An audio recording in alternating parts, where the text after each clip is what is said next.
রোদের নিঃশ্বাস বন্ধ হয়ে আসে, চোখ উল্টে যায়, মনে হচ্ছে এক্ষুনি মরে যাবে। শুভ্র ধাক্কা দিয়ে সরিয়ে দেয়।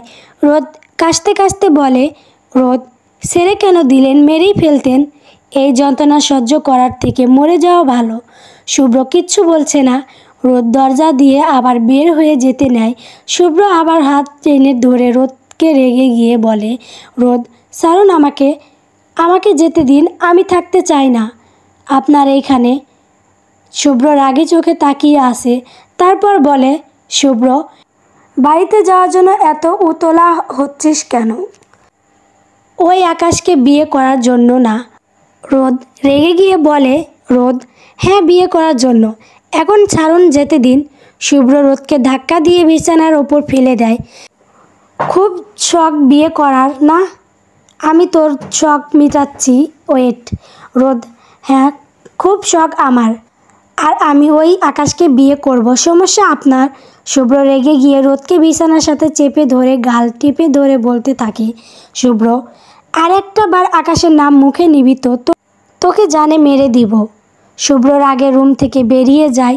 শুভ্র যেতেই রোদ বিছানার ওপর বসে ডুকরে কেঁদে ওঠে। সে শুভ্র মুখে ওপর জবাব দিলেও তার ভীষণ ভয় করছে। না জানি কি করে, জীবনে কল্পনা করেনি তাকে শুভ্র এইভাবে তুলে নিয়ে আসবে। নিয়তি তাকে কোথায় এনে দাঁড় করিয়েছে, সে এখন কোথায় যাবে? প্রায় 1 ঘন্টা পর শুভ্র রুমে আসে। কিছু না বলেই রোদের হাত ধরে টানতে টানতে নিচে নিয়ে যায়। সোফায় একজন উকিল আর সাথে হুজুর টাইপ একটা লোক বসে আছে, সাথে শুভ্রের অ্যাসিস্ট্যান্ট রবিন। রোদকে টেনে এনে সোফায় বসায়। রোদের কিছুই যেন মাথায় ঢুকছে না। হঠাৎ শুভ্র গম্ভীর কণ্ঠে বলে ওঠে, কাগজপত্র সব রেডি?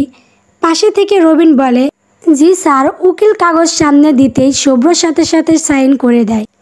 বিপত্তি বাজে রোদকে নিয়ে, সে কোনোভাবেই সাইন করবে না। শুভ্র রেগে গিয়ে রোদের মাথায় বন্দুক ধরে বলে, শুভ্র ওকে ঠিক আছে, সাইন যখন করবি না তো এইখানে তোর জীবন শেষ। এতক্ষণ শুভ্রের মুখে মুখে তর্ক করলেও রোদ এখন ভয়ে সিটিয়ে যায়। চোখ দিয়ে অনবরত পানি পড়ছে। শুভ্র রাগে গর্জে উঠে বলে, 2 মিনিট টাইম দিলাম, সাইন কর, তা না হলে এখানে সবার লাশ পড়বেই। কাজী সাহেব, উকিল সবাই ভয়ে কেঁপে ওঠে। রোদ থরথর করে কাঁপছে। সে ভালো করে জানে শুভ্র তাকে ভালোবেসে বিয়ে করছে না, নিজের রাগ আর জেদের বসে এই সব করছে, আর তার সারা জীবন নরক বানাবে এই জন্য। রোদ কাঁপা কাঁপা হাতে সাইন করে দেয়। কাজী সাহেব বিয়ে পড়ানো শুরু করে। শুভ্রকে কবুল বলতে বললে শুভ্র সাথে সাথে কবুল বলে দেয়, কিন্তু রোদের মুখ বন্ধ, চোখ দিয়ে পানি পড়ছে। শুভ্র দাঁতে দাঁত চেপে বলে, শুভ্র ইসলামের শরীয়ত মোতাবেক তুই আমার অনেক আগে থেকেই আমার বউ। এখন এত ডং না করে কবুল বল, আর না বললেও কিছু যায় আসবে না। এখন কবুল বলবি নাকি সারাদিন এখানে বসে থাকবি? রোদ ফুপিয়ে কেঁদে ওঠে, তারপর আস্তে করে কবুল বলে দেয়। শুভ্র বাঁকা হাসি রোদের হাত ধরে টেনে রুমের দিকে নিয়ে যায়। রুমে নিয়ে ধাক্কা দিয়ে বিছানায় ফেলে দিয়ে বলে, শুভ্র যদি ভেবে থাকিস তোকে আমি স্বামী অধিকার দেব, তাহলে ভুল। তোর জীবন নরক বানানোর জন্য তোকে বিয়ে করেছি। রোদ বিছানা থেকে উঠে দাঁড়ায়, তারপর বলে, রোদ কেন এমন করছেন? আমার ভুলটা কোথায়? এত বড় শাস্তি কেন দিচ্ছেন? শুভ্র তাচ্ছিল্য হাসি, তারপর বলে, শুভ্র বাহ, এখন দেখি কিছুই জানিস না, সব কিছু করে এখন না জানার ভান করছিস। রোদ চুপ করে আসে। সে আসলেই জানে না শুভ্র তাকে কেন এত কষ্ট দিচ্ছে, তার অপরাধটা কী।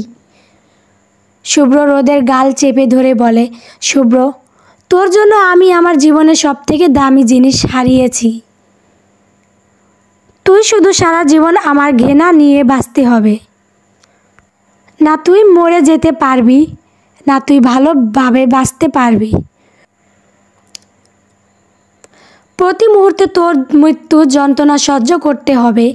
ধাক্কা দিয়ে রোদকে ফেলে দিয়ে রুম থেকে বেরিয়ে যায়। রোদ ফ্লোরে বসে কাঁদতে থাকে। তারপর বলে, রোদ এ কেমন পরীক্ষা নিচ্ছেন রব? কোন ভুলের শাস্তি দিচ্ছেন আমায়? আমি আর সহ্য করতে পারছি না। রাত 12:30 রোদ বিছানার ওপর ঘুমিয়ে আছে। সারা দিনের শুভ্র আর রুমে আসেনি। শুভ্র দরজা খুলে রুমের ভিতরে ঢুকে রোদ বিছানায় উপর গুটিসুটি হয়ে শুয়ে আছে। শুভ্র বিছানার দিকে এক নজর তাকিয়ে বেলকনিতে চলে যায়। বেলকনিতে দাঁড়িয়ে দূর আকাশের দিকে তাকিয়ে আছে। কেমন যেন তার কাছে সব কিছু অসহ্য লাগছে। সে নিজেকে বুঝতে পারছে না কি করছে আর কেনই বা রোদকে আবার বিয়ে করলো। সে তো সব সম্পর্ক 7 বছর আগেই ভুলে গিয়েছিল। তাহলে আজকে কেনই বা রোদকে বিয়ে করলো?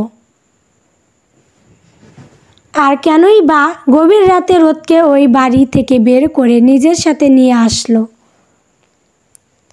সেদিন রাতে শুভ্র চিৎকার করে উঠে বসে, জোরে জোরে শ্বাস নিতে থাকে। কিছুটা সময় লাগে নিজেকে ঠিক করতে। যখন বুঝতে পারে সে স্বপ্ন দেখছিল, অনেকটা অস্থির হয়ে পড়ে শুভ্র। আফরিন বেগম ছবির সামনে দাঁড়ায়, তারপর বলতে থাকে, শুভ্র আম্মু, আমি কি করব? আমি কিছুই বুঝতে পারছি না। কেন এমন হচ্ছে? কেন আমি মেনে নিতে পারছি না রোদের অন্য কারোর সাথে বিয়ে? শুভ্র আফরিন বেগমের ছবির সামনে থেকে সরে গিয়ে শার্ট পরে রোদের রুমে যায়। রোদ বিছানার উপর হাত পা ছুঁড়ে শুয়ে আছে। শুভ্র ভালো করেই জানে এই মেয়ে যে ঘুম কাতরে তাকে নিয়ে যদি এখন নদীতেও ফেলে দেয় সে তা বুঝতে পারবে না। এতই ঘুম তার রোদকে কোলে তুলে নেয়।